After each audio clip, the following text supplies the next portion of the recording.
Good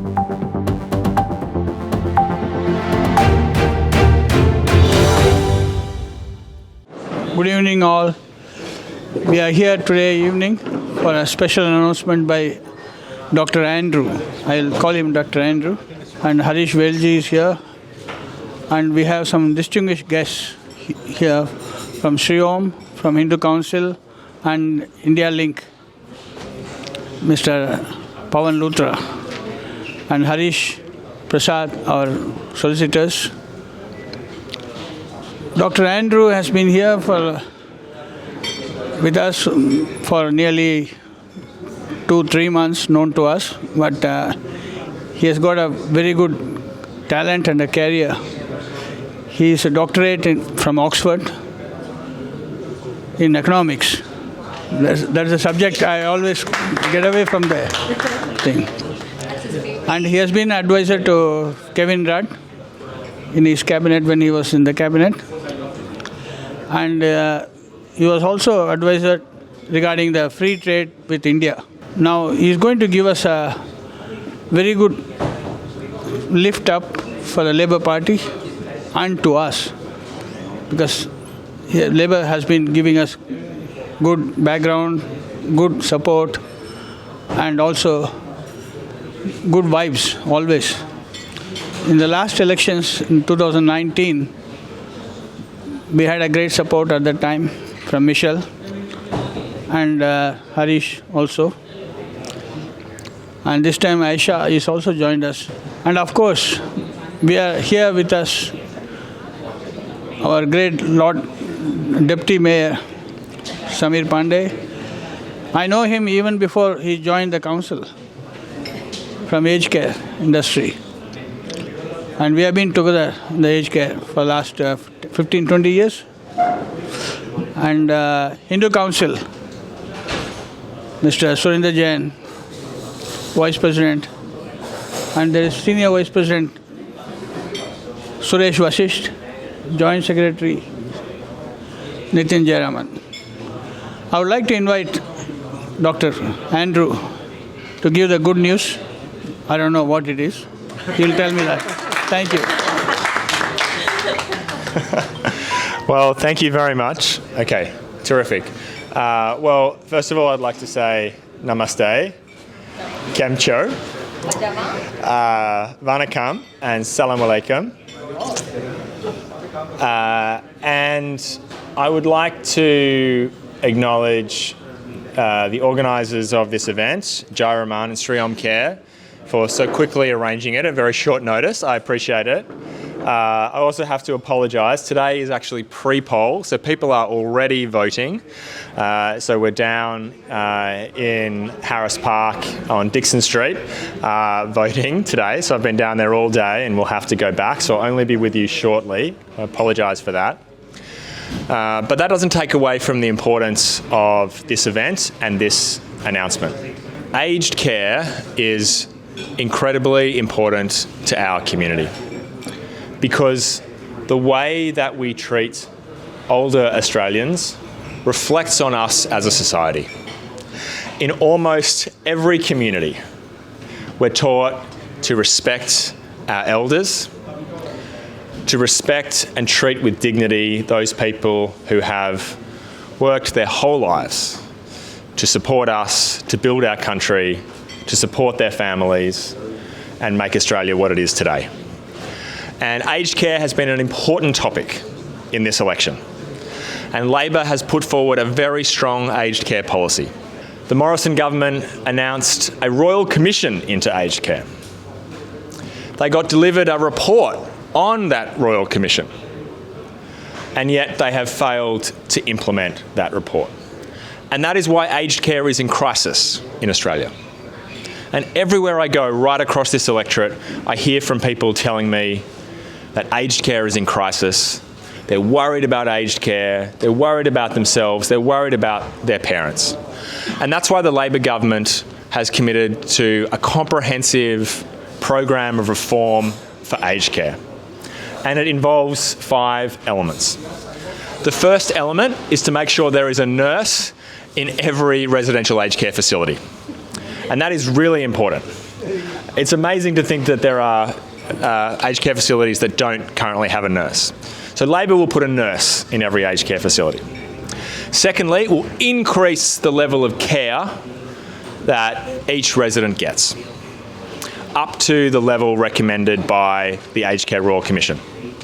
Third, will improve the food in aged care, which is incredibly important. The Royal Commission unearthed numerous cases of older Australians suffering from incredibly bad food. In some cases, literally starving to death because of the low nutritional content of their food. Fourth, we'll have a pay rise or support a pay rise for aged care workers to boost the workforce. And fifth, introduce more transparency and accountability. I am really proud of Labor's package of reforms in aged care. But today we're here to talk about something a bit different. And that is not just aged care, but aged care in culturally and linguistically diverse communities. And in particular, we're here to talk about Sri Om Care, which is part of the Sri Om Foundation and was initiated in October 2006 and formally launched in August 2007 at Blacktown. And I came to learn about their work some time back from Harish, who many of you know. And from Harish, I learnt about his experience. His personal experience with his father, who had been in his own home, had suffered from a number of health issues later in his life, and the family really didn't want to put their father into aged care. But at some point they reached a stage where that was really hard. He needed more care than the family was able to offer. Harish's mother was 87, had her own challenges, couldn't look after her husband. So a decision was reached to support Harish's father. And the challenging thing was there wasn't a lot of great options for Harish's father. He had his routine, his masala tea, his dilma tea, his vegetarian meals, his family and friends and culture, and there was very little in aged care that would support Harry. And so the importance of this announcement today is to recognise that we need to do more to support people from culturally and linguistically diverse backgrounds as they move into aged care, to recognise their specific needs. And that's why I'm really proud to announce that Sri Om Care will be receiving $6.1 million from an elected Albanese Labor government to expand its activities to accommodate many more people requiring special care. This is important.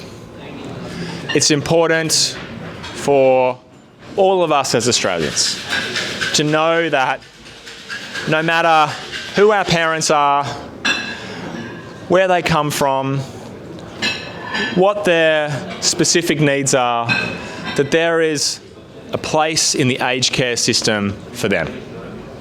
That they will be taken care of in a way that provides them with dignity and sensitivity in their lives. And I want to commend the Foundation for all of the amazing work that you do, and tell you how pleased and proud I am to be able to make this commitment on behalf of an elected Albanese Labor government. And I look forward to seeing the tremendous good work that you continue to do with this additional funding, and all the people that you will help with it. Thank you very much.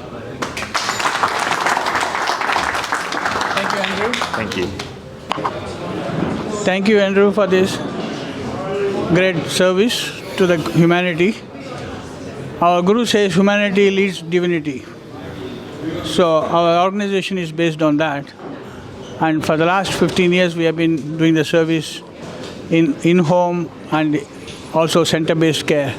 Now this will be the first step on innovative care model as per the Royal Commission recommendations, which we had already started on that. model. Thank you very much. And also, thanks for Mr. Dr. Anil Vyas, who has just joined us. He's a United India Association.